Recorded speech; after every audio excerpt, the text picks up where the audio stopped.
If you are looking to push your training to the next level, if you want to break through a plateau, if you want to challenge yourself and see how far you can take it with running, then this video is going to be for you. So what's up guys, my name is Joanna. I'm the founder and CEO of a running company called Supwell. I'm also a dad of 2.5 children. I have a 4-year-old and a 1-year-old. Those are the two, and then the 0.5 is my wife is pregnant. I have a full-time job and I am in business school part-time at Duke University getting my MBA. I have a lot on my plate, but I also love running and I love challenging myself and pushing myself to the next level. So over the past year, I have run a marathon. I've run 3 or 4 half marathons. I'm training for my next half marathon, and I've built my mileage to 100 miles per week while balancing all that other stuff on my plate. So if you're like me, if you're a busy, ambitious person and you're looking to push your training to the next level, I'm gonna explain in this video how I've done it personally. Hopefully I can give you some game that you might be able to implement into your own training if you wanna break through and hit some new PRs, or at least sharpen that training process so you can show up at that next race feeling confident that you did everything you can within your own personal constraints to do your best on race day. All right, let's get into it. So some background here. Last year, I started training for the Charlotte Marathon in the summer. I was running maybe between 20 and 30 miles per week, and now I hit for the past 2 weeks 100 miles per week. So in 2022, for the first full half of that year, I was doing maybe a 3-mile run, a 5-mile run, and a 7-mile run. I wasn't running a ton of mileage, and then when I started training for that Charlotte Marathon, I ramped it up to that 40 miles per week. So my running background is in 2020, I started running and I had 3 years of aerobic base building experience before that first marathon training block. So the key thing here is building over time. Now, after that Charlotte Marathon training block, I started building from 40 miles per week up to 60, 70, and 80 miles per week. And in the winter of 2023, January, I hit 80 miles a week for the first time. Now, my tip here is when you're reaching new levels of mileage, try to hold that mileage for 1 to 3 weeks. That for me is the period that I found, okay, my body can adapt to this new mileage level, and then I back off. So when I was building from 40 to 80, I scaled using that 10 to 15% rule, building mileage week over week. Then once I hit 80, I held that for 2 weeks and then I backed off. I found that 80 was my threshold, if you will, of healthy mileage, because every time I hit it, I would get something pop up. Either I'd get sick, or there was a weird Achilles pain in my leg, or just something didn't feel right when I hit 80. So I found that that was the point where I needed to break through in order to get to the next level. So 2 or 3 times this year, I scaled up my mileage to 80 and then I scaled it back down. And finally, in this half marathon training block, I built it to 80. I held that for 6 weeks and then I pushed through to 100. So after having 2 cycles of those 80-mile weeks under my belt, I was able to push through to 100 miles per week.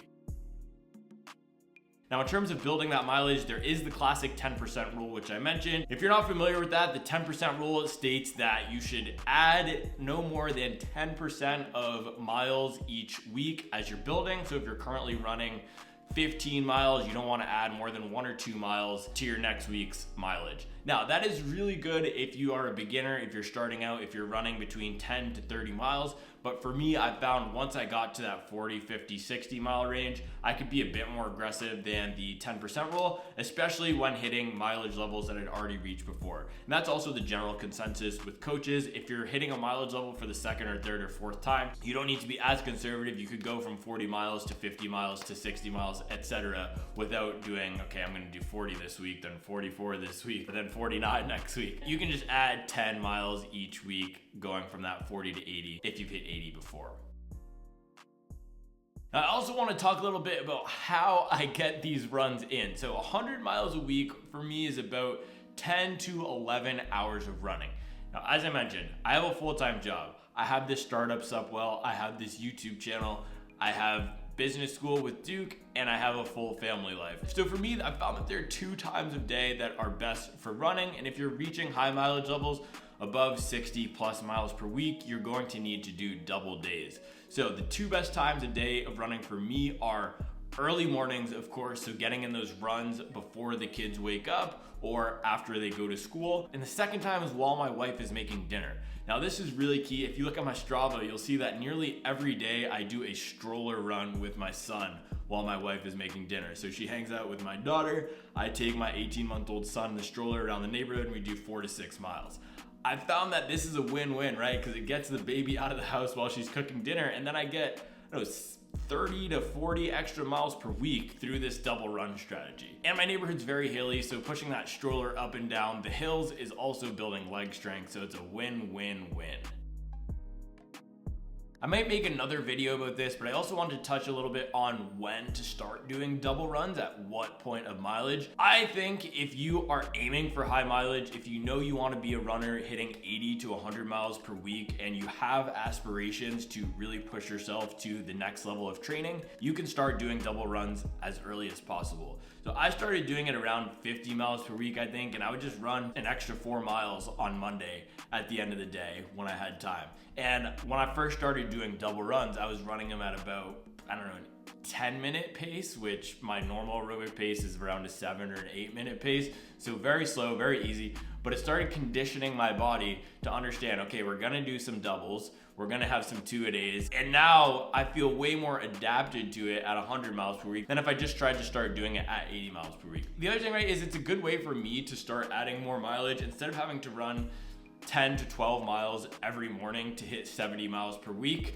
I can do an 8-mile run in the morning and then a 4-mile run in the afternoon. It chunks it up more, and with the way my brain works, it also helps me gain focus after I run. So being able to dose it out like that, I get 2 effective doses of those nice endorphins flowing after runs.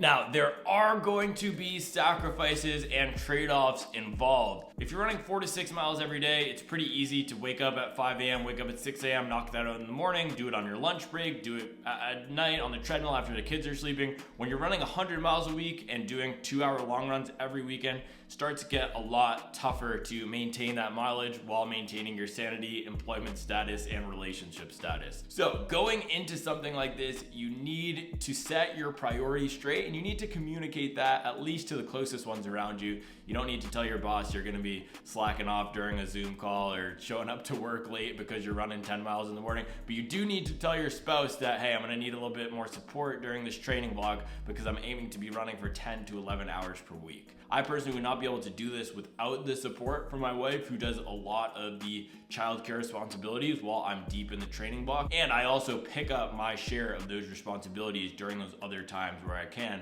For example, consistency around bedtime, being engaged and around the house when I'm not running. So I think those are some of the things that don't get talked about as much, but are super important when going into a high mileage build as someone with a lot of responsibilities on their plate.